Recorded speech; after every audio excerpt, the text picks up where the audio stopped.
Kita beralih ke informasi berikutnya. Pemirsa, diancam dibekukan Direktur Jenderal Bea dan Cukai Kementerian Keuangan, Jaka Budi Utama. Berjanji akan terus memperbaiki kinerja Bea Cukai. Jaka menegaskan tak ingin ulang masa kelam, di mana fungsi pemeriksaan pabean dilucuti dari Bea Cukai dan diserahkan kepada pihak swasta.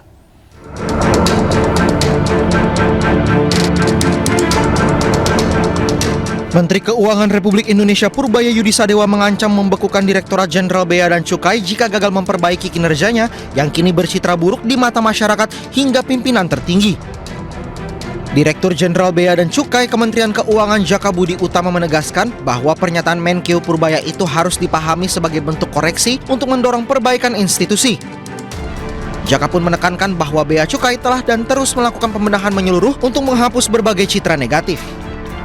Bea Cukai harus berbenah diri ya untuk menghilangkan image negatif kepada Bea Cukai. Kalau strateginya kayak gimana, Pak? Ya pastikan mulai dari kultur ya kan, meningkatkan kinerja, terus kemudian meningkatkan pengawasan, apakah itu di pelabuhan, di bandara. Ya masih bandel kita selesaikan itu aja ya. Selain mengancam membekukan Bea Cukai, Purbaya juga menjelaskan apabila pembenahan gagal selain membekukan Bea Cukai, pemerintah juga akan menyerahkan tugas kepabeanan kepada Swiss General Surveillance seperti dahulu. Jadi kita harus perbaiki dengan serius. Saya bilang dengan mereka, sudah minta waktu ke Presiden 1 tahun untuk nggak diganggu dulu. Saya biarkan saya beri waktu saya untuk memperbaiki Bea Cukai. Karena ancaman serius, kalau kita Bea Cukai nggak bisa memperbaiki kinerjanya dan masyarakat masih nggak puas, Bea Cukai bisa dibekukan diganti dengan SGS. Terkait hal itu, Jaka menjelaskan bahwa perbaikan pelayanan publik menjadi prioritas agar kepercayaan masyarakat dapat dipulihkan. Selain itu, sudah banyak perbaikan yang berjalan, termasuk pemanfaatan teknologi berbasis kecerdasan buatan untuk mendeteksi praktik under-invoicing di pelabuhan. Terima kasih Anda masih bersama kami di iNews Malam. Pemirsa, Roy Suryo CS melaporkan Ketua Jokowi Mania Andi Azwan dan ahli polisi Joshua Sinambela ke Polda Metro Jaya terkait scan ijazah Jokowi.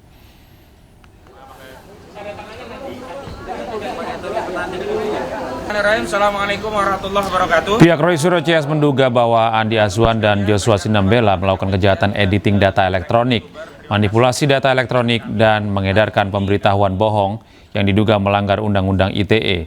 Pihaknya juga mengungkapkan sudah menyiapkan sejumlah barang bukti mulai dari video, screenshot, dan dokumen pendukung seperti dokumen ijazah pembanding di tahun 1985.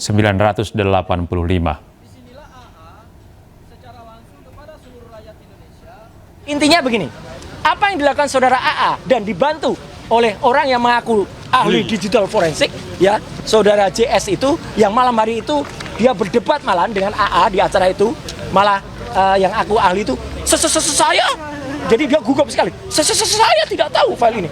Padahal AA itu mengatakan filenya dari dia, dan apa yang dilakukan oleh yang mengaku ahli itu, dia mengatakan dengan lantang, saya punya scan asli dan ditunjukkan pada YouTube pada saat DF Talk, ya, Digital Forensic Talk. Jadi itu juga nggak benar, nggak boleh, kata ahli hukum kita, Pak Sangaji, seorang... Pemirsa, MNC University menegaskan komitmennya untuk berkolaborasi dengan sesama perguruan tinggi swasta demi berdampak kepada masyarakat. Hal ini terungkap saat digelar rapat koordinasi daerah lembaga layanan pendidikan tinggi di wilayah 3 di Jakarta Concert Hall di iNews Tower, Jakarta. Rakorda LL Dikti 3 bertajuk Melangkah dalam Sinergi, kolaborasi strategis perguruan tinggi, industri, dan pemerintah untuk transformasi mutu dan inovasi kampus berdampak, sukses digelar di MNC University di Jakarta Concert Hall iNews Tower, Jakarta.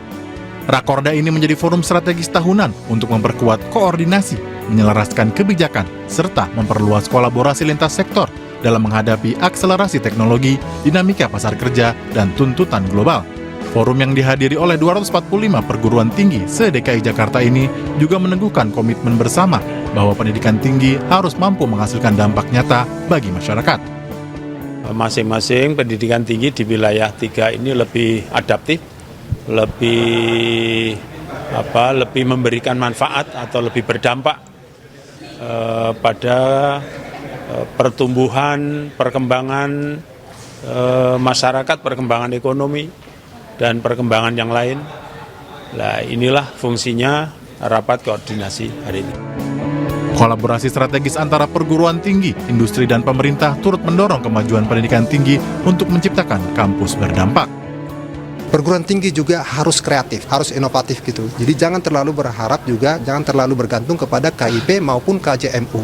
Bisa melakukan kolaborasi kerjasama baik dengan industri maupun dengan pemerintah sebagaimana tema kita sekarang ini. Kita berkomitmen bersama untuk saling berkolaborasi antara perguruan tinggi swasta untuk melaksanakan berbagai macam kegiatan, bukan hanya kegiatan di dalam kewajiban Tridharma, tapi juga bagaimana melakukan kegiatan yang berdampak bagi masyarakat.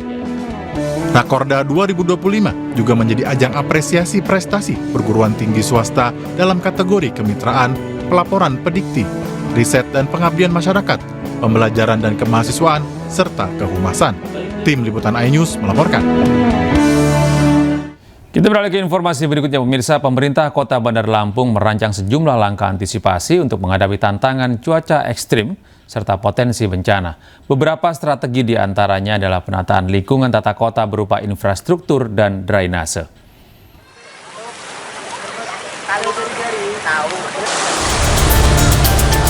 Menghadapi cuaca ekstrim yang terus mengancam, Wali Kota Bandar Lampung Eva Dwiana menyatakan bahwa pengelolaan lingkungan dan penataan kota menjadi fondasi utama dalam mengurangi risiko bencana.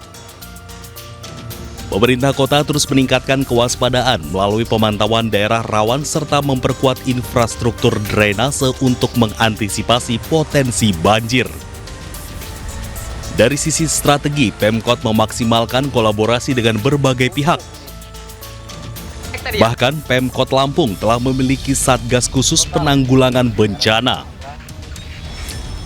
Penanggulangan bencana kita punya Satgas. Dan alhamdulillah Satgas kita juga sudah bekerja dengan baik dan alhamdulillah drainase yang ada di Bandar Lampung sudah banyak yang sudah kita perbaiki, kali-kali juga ya sudah banyak kita perbaiki, jembatan juga sekarang sudah agak tinggi, jadi nggak pendek lagi, jadi tinggi. Kalau toh airnya naik, insya Allah masyarakat akan aman.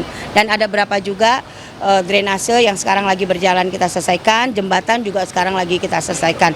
Dan harapan Bunda Eva, semua Satgas yang ada di Bandar Lampung ini semuanya bergerak. Eva juga menambahkan Pemkot terus berupaya memperbaiki drainase, kali, jembatan, dan infrastruktur lainnya untuk mengantisipasi segala kemungkinan yang datang bersamaan dengan cuaca ekstrim. Dari Jakarta, Hendri Aprila, Damar Wicaksono, iNews melaporkan.